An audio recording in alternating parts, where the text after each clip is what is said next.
You don't need to come visit me in the hospital anymore. Oh, but I do need you to pay for the treatment costs. What? What are you talking about?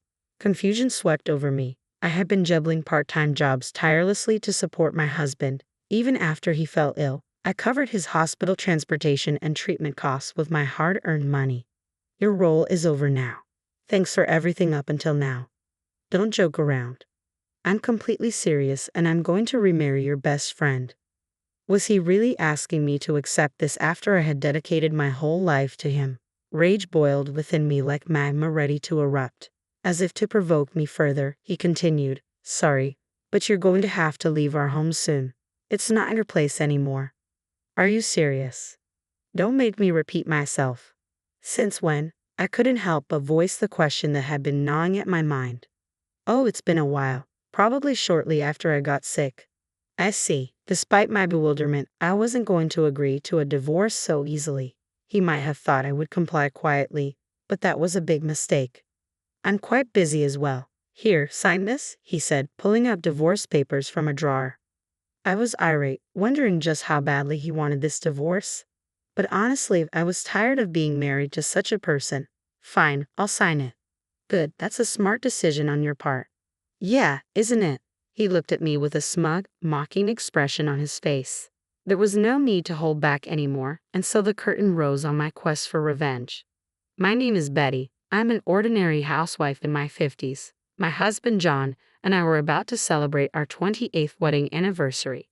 Our son Alex got married a year ago and now lives a bit away from us. Up until that point, our life seemed to be going smoothly, but a major change happened about 10 years ago. I'm sorry for putting you through this. It can't be helped. John was diagnosed with stomach cancer during a company checkup when he was 40.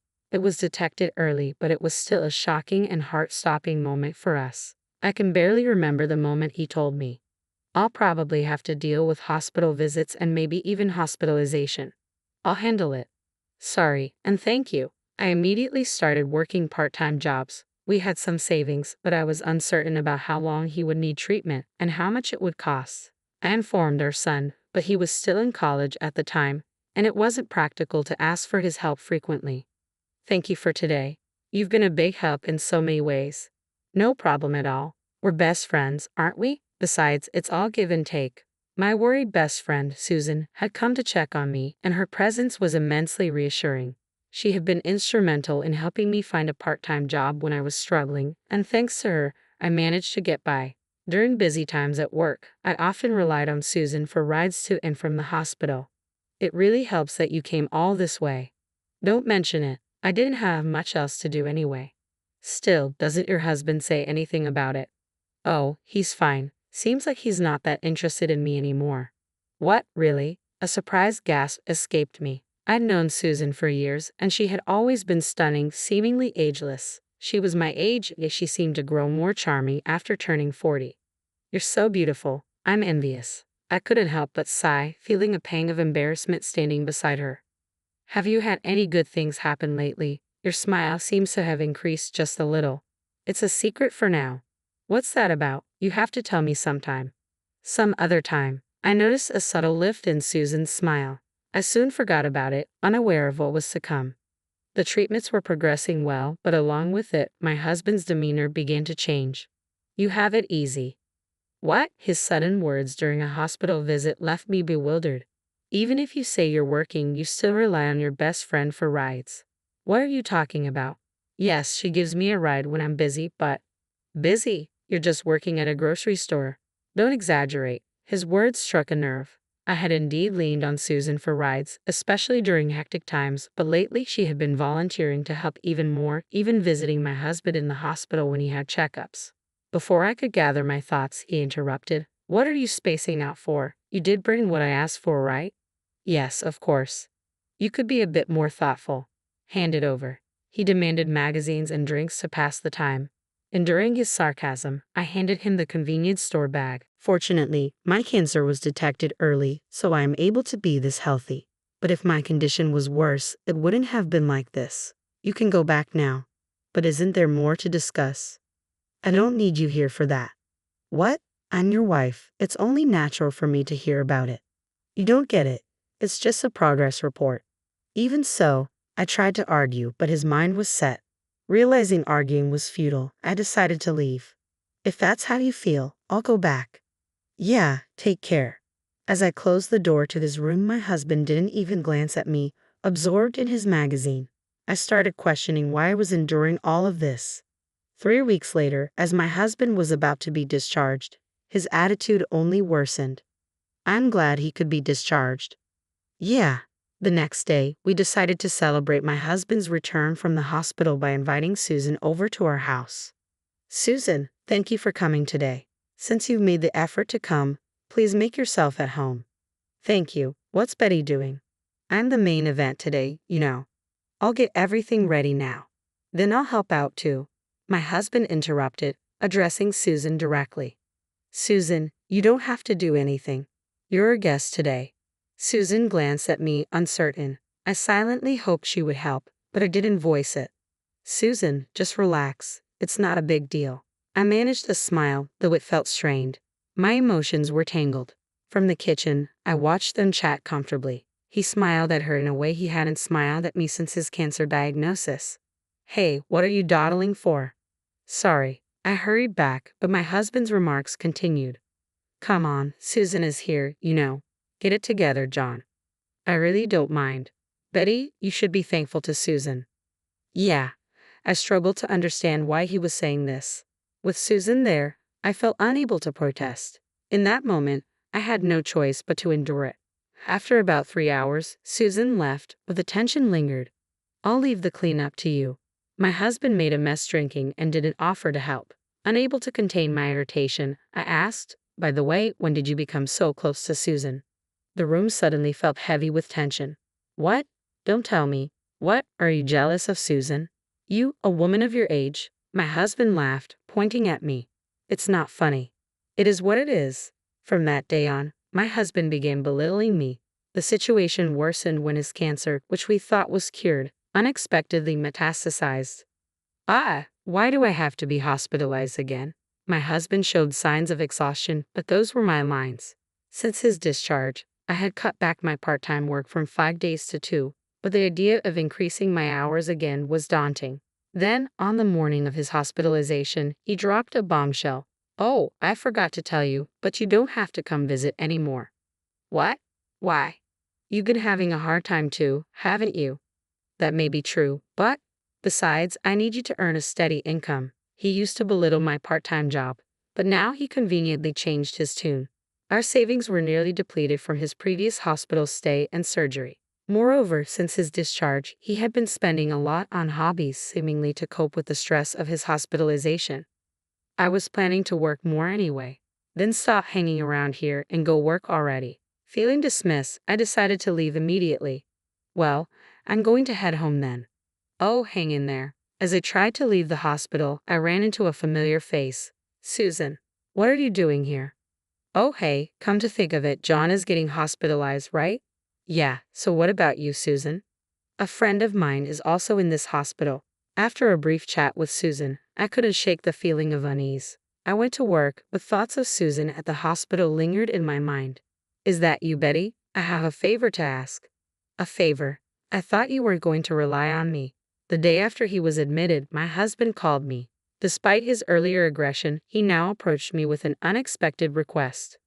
I understand. I'll be right there. In the end, going to the hospital meant running errands for my husband. Over the years, he battled various illnesses in addition to cancer, resulting in multiple hospitalizations. Each time, I dutifully ran errands and provided transportation for him. A whole decade passed by before I even realized it. The reason I hadn't divorced him until now was because of our son. It might be about time, huh? You stayed this long because of me, right? I think it's a good idea too. My son's stepfather had a tough stance on single parents due to his own experiences. So I endured until my son got married. When he came to visit, I decided to take a chance and talk to him about it. However, it feels like I'm losing if I'm the one who brings it up. Well, knowing him, he's definitely going to say something. That's why I'm going to wait for a while. I can endure it for that. That's fine, but don't push yourself too hard, okay? I know. Every time my husband said harsh words or treated me badly, he would fall ill. I started to wonder if this was his punishment. This time he ended up hospitalized with a stomach ulcer. Ironically, it felt like it should have been me. However, it seemed like he would be okay with medication, so his hospital stay would be short. Then came the day of his admission, and I went to visit him. From now on, you don't need to come visit me.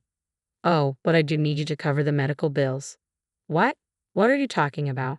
Despite all I had endured, I was astounded by my husband's blatant desire to use me for his convenience. I had been providing transportation for his hospital visits and paying his medical bills with the money I earned. You've served your purpose. Thanks for everything until now. Don't joke with me. I'm completely serious. Plus, I'm going to remarry your best friend. My best friend? Don't tell me. Susan. Yeah, that's right. I'm marrying Susan. She's more beautiful and kind-hearted than you. His words sparked a volcanic rage within me. It felt like he was daring me to react. Divorce him and marry me instead, he said, as if best friend set off a volcano. Sorry, but you need to get out of the house soon.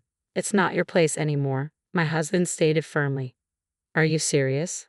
I asked, trying to comprehend his sudden declaration. Don't make me repeat myself.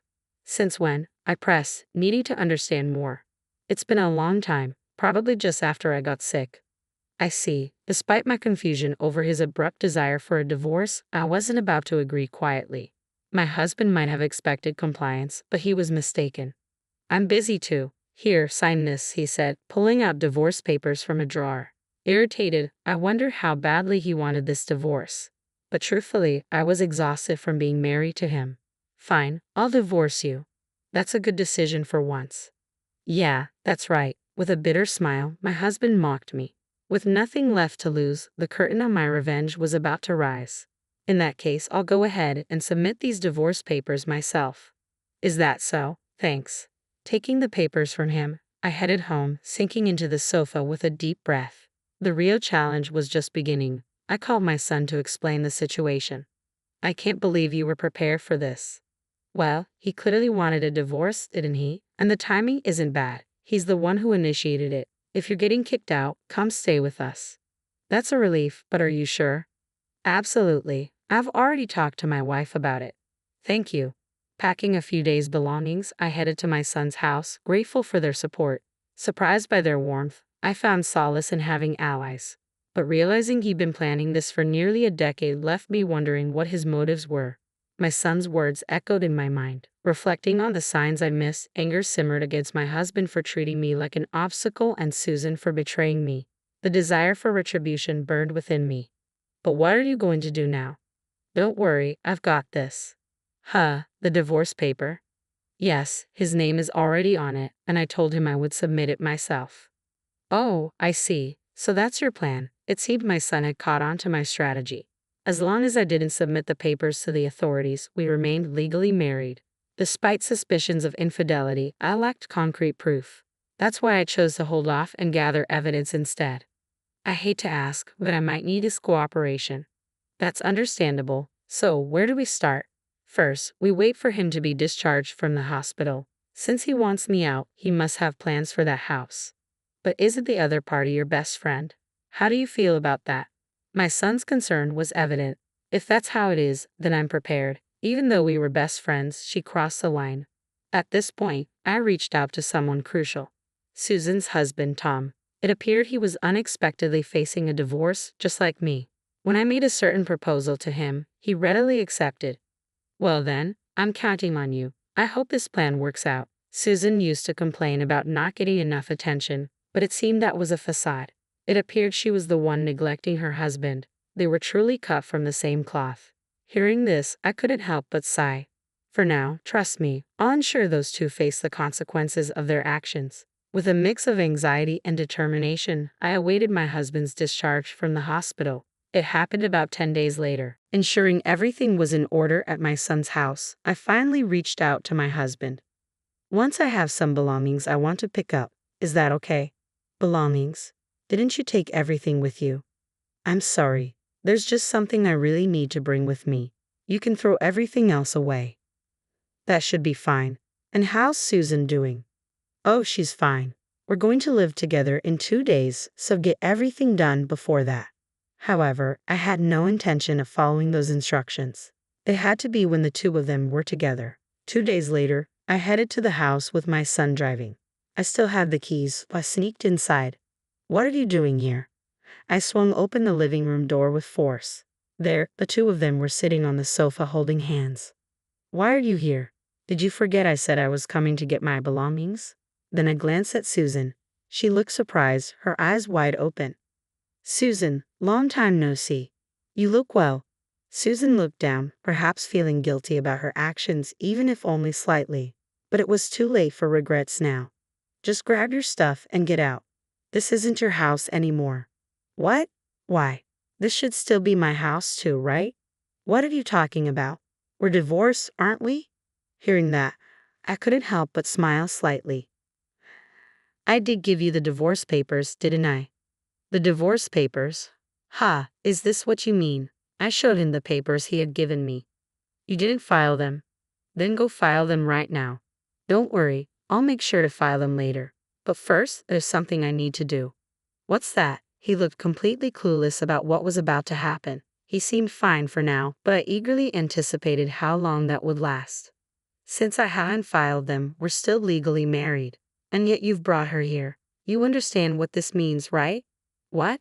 He looked bewildered, not grasping the situation. But Susan, on the other hand, seemed to realize the gravity of the situation as her face turned pale. John, this is serious. What? Why are you worrying so much? What she's saying isn't a big deal. It's not that. I was tired of watching my husband make a fool of himself, so I decided to reveal the truth. You might not realize it, but what you guys are doing right now is flat out cheating. Cheating. Our relationship has been over for a long time. That might be true, but legally we're still married. And if we're doing this, it's inevitably considered cheating. At that moment, my husband stood up, looking like he was about to confront me. You tricked me. Tricked. Don't be ridiculous. I did say I'd file for divorce, but I never said I'd do it right away. How can I accept that? That's not the issue here. It's your mistake for misunderstanding on your own.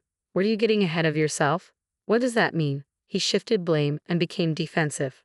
Of course, I'm going to demand alimony. There might even be a division of property. So that was your plan all along. It's payback for everything you've done up until now. Damn it. That's unfortunate for you.